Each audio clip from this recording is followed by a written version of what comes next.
আসসালামু আলাইকুম প্রিয় দর্শক, আজকে আমরা একটু ভূমিকম্প নিয়ে কথা বলতে চাই। আপনারা জানেন গতকালকে সকালে আমাদের অনেকেরই সকালটা ভোরটা শুরু হয়েছিল একটা আতঙ্ক দিয়ে। প্রচণ্ড ভূমিকম্প হয়েছিল। খুব যে জোরালো ভূমিকম্প তা হয়তো নয়, সেটাকে বলা যাবে না। রিক্টার স্কেল যে ভূমিকম্প মাপার যে পদ্ধতি তাতে 5.5 5.5 মাত্রার ভূমিকম্প হয়েছিল। কিন্তু আমার ধারণা, আমি জানি না আপনাদের কী অবস্থা, আমার জীবনে এত প্রবল ভূমিকম্প আমি আর দেখিনি। এর কারণটা হলো ভূমিকম্পটা যে জায়গায় উৎপত্তি হয়েছিল সেটা আমাদের কাছ থেকে একেবারে কাছে। আমি ঢাকা শহরে থাকি, সেটা ঢাকার একদম নিকটবর্তী যে জেলাগুলির মধ্যে একটা নরসিংদী জেলা, সেখানে এই ভূমিকম্পের উৎপত্তি হয়। এখন যেহেতু একদম কাছে, অতএব আমাদের এখানে প্রবল বেগে লেগেছে এবং আমি যতজনের সঙ্গে আলাপ করেছি সবাই স্বীকার করেছেন যে তাদেরকে রীতিমতো ভীতি কাকে বলে তারা সেদিন টের পেয়েছেন সকালে। তারপর কালকে সারাদিন বিভিন্ন সোশ্যাল মিডিয়ায় নানা রকম দৃশ্য আমরা দেখেছি। আমি যখন দৃশ্য দেখলাম যে একটা বিল্ডিং, নির্মায়মান বিল্ডিং তৈরি হচ্ছে, সেই বিল্ডিংটা এমনভাবে নড়ছিল উপরের দিকে যেন মনে হচ্ছিল যেন যে আপনাদের সুপারি গাছে হয় না, সুপারি গাছে কেউ উঠলে পরে যেমন গাছটা এদিক সেদিক করতে থাকে, সেভাবে নড়ছিল। এক ভীতিকর দৃশ্য। কিন্তু ভাবুন একবার, যদি ওই ভবনে কোনো লোকজন থাকতো তাদের কেমন লাগতো। এবং এরকম অনেক ঘটনা অনেক জায়গায় কিন্তু ঘটেছে। যারা বহুতল ভবনে থাকেন তাদের অবস্থাও কিন্তু একই রকম হয়েছিল, অনেকে অনেক ভয় পেয়েছেন। আবার দেখেছি যে মিডিয়াগুলিতে, কোনো একটা মিডিয়ায় দেখলাম সকালে, সম্ভবত ডিবিসিতে দেখলাম, সকালবেলা একজন ডাক্তার ভদ্রমহিলা, উনি চিকিৎসক, উনি বোধহয় একটা প্রোগ্রাম করছিলেন এবং উনি প্রোগ্রাম চলাকালে যখন ভূমিকম্প হচ্ছিল তখন উনি ক্রমাগত কালেমা তাইয়্যিবা পড়ছিলেন। আমার কাছে কিন্তু দৃশ্যটা কিন্তু ভালো লেগেছে এই কারণে, উনি সায়েন্সের লোক, চিকিৎসক, সবই ঠিক আছে, কিন্তু উনি কিন্তু ওনার যে বিশ্বাস, ওনার যে ধর্ম বিশ্বাস, উনি কিন্তু বিপদের সময় সেটা আঁকড়ে ধরেছিলেন। আমরা কিন্তু তাই করি। যখন বিপদগ্রস্ত হই, সারাদিন এদিক সেদিক ঘুরি, মাস্তানি করি, বাহাদুরি করি, যখন বিপদে পড়ি তখন কিন্তু ঠিকই কোনো একটা অদৃশ্য শক্তির কাছে আমরা কিন্তু নতজানু হই, ওনার শরণাপন্ন হই, ওনার কাছে এক ধরনের প্রশ্রয় চাই, এক ধরনের আশ্রয় চাই। যা হোক, এর মধ্যে আরও কয়েকটা টেলিভিশনে দেখেছি, এক জায়গায় একজন খবর পড়ছিলেন, এক জায়গায় একটা স্পোর্টসের খবর পড়ছিলেন, তারা সবাই কোন টিভিতে কী অবস্থা সেটা আমরা দেখেছি।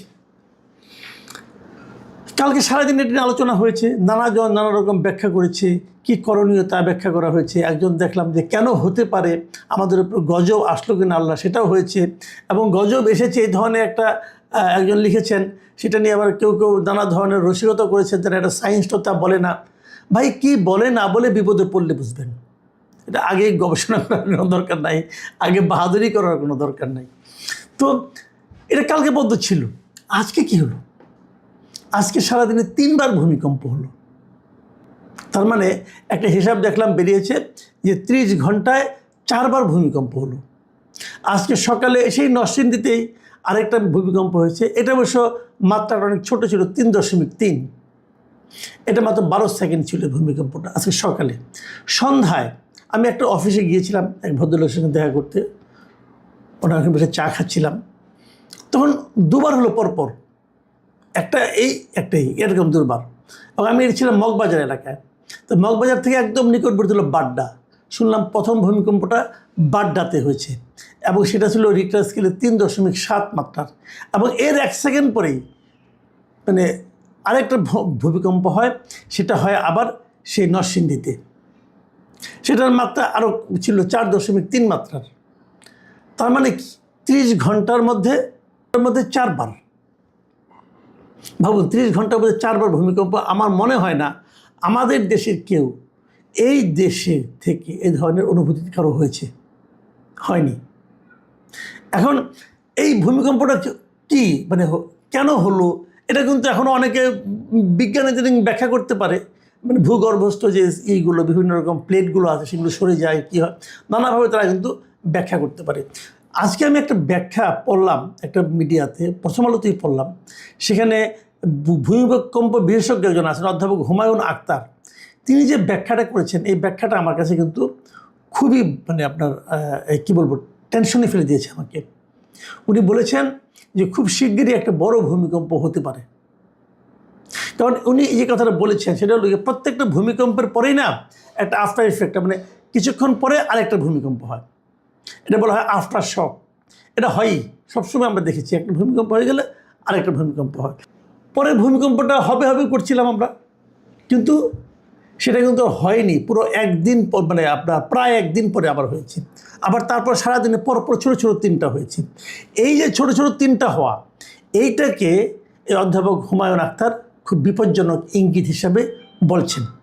অধ্যাপক হুমায়ুন আখতার কি বলেছেন সেটা বরং আমরা একটু শুনি, আপনাদেরকে শোনাই। বরং একটু ভয় পাওয়ার মতো বিষয় কিন্তু আছে।